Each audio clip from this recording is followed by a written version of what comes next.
this video I'm gonna show you how to make stylized hair in Blender with just a few clicks. It's a technique that I personally use all the time for all kind of characters. So in this video I'm gonna show you some examples, how to do it and how to make that game ready. So let's do it. So I use this technique very often. So let me show how it works on one of my characters. So both of these characters here use the same technique. So if I grab one of these and go into edit mode, you can see there's two curve points here that you can use and move around to control the shape of the individual hair strands. And you can also subdivide so you can have more control over the shape. On top of that, there's also this other curve here that can control the size of each hair strand. And if I change this one, you change all of the other hair strands shapes. So I can also edit each of these and impact the shape of the other hair strands. So let's see how to do that from scratch. So first thing, you're gonna add two curves, one path curve and one circle curve. So pressing Shift A, I can go into curve and add a bezier and a circle. And I'm gonna just change the direction so you can see better here. I'm gonna scale it down a little bit and apply the scale. Now what I'm gonna do is I'm gonna go into this little icon here for the curve settings, and I'm gonna look for the geometry, and under bevel I'm gonna go into object and hit the color picker here, and I'm gonna pick the circle. And you can see that now this bezier curve is using the shape of the circle. So now if you go into edit mode into the circle, we can change a little bit so we have the shape we want.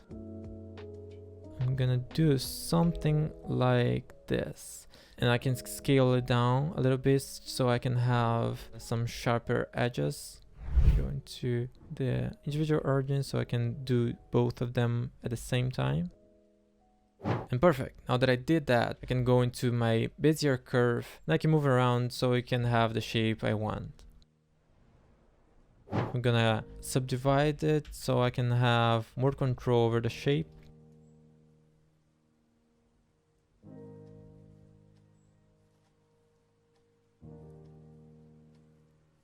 And you notice if you press S and try to scale, it won't happen anything actually. The reason for that is that this actually, since it's a curve, the only thing that it happens when you press S is you're actually scaling the bezier curve.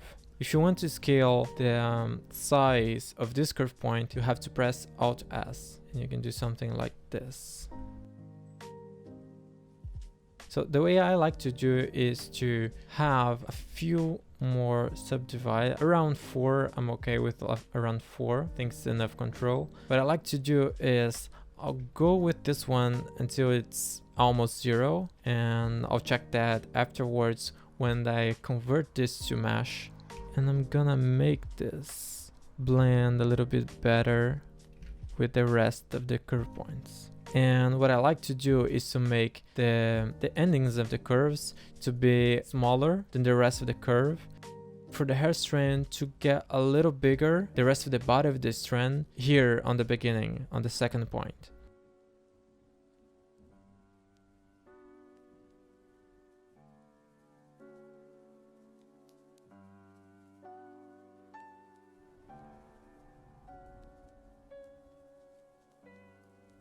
And I can add the sphere here just so you can see it.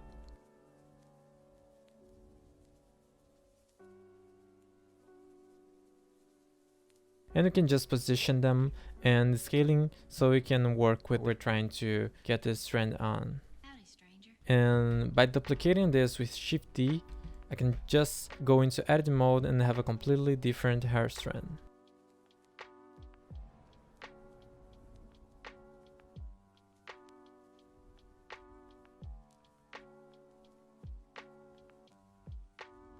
And it's always good to have a few smaller hair strands so it can make it more believable and to make it have a better flow.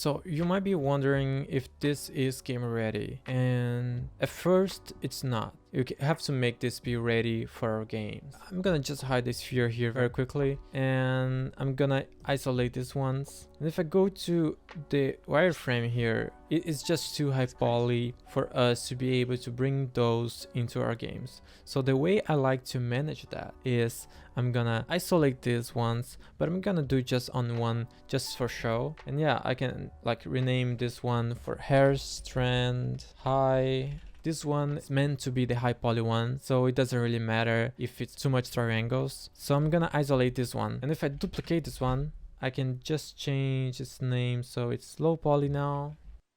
I'm gonna bring this a little bit to the right, and if I go into the curve settings, we can see they have two main parameters that are important for this one, and the first one is this resolution preview here. So you want to bring this a little bit down until it works for you. It has to keep the shape of your hair strand, but also not to be as much high poly as it was before. And the other one actually is on our circle. The other one is actually in our circle parameters. So if I'm just bring my circle back, what I'm gonna do is I'm gonna duplicate this one. So I'm not gonna affect the high poly one, and I'm gonna just redo this. Perfect. Now this curve right here is not using this shape here, but this one. So if I go into this curve right here, I can change the resolution preview for this one also, and it's gonna affect our strand here. So this way we can make a hair strand that it's more low poly, and we can use that so we can bake the high poly information into this mesh right here. And now we're gonna also keep the performance. So that was it for this video. If you like the result, hit the like button. If you have any questions, let me know in the comments. See you in the next video.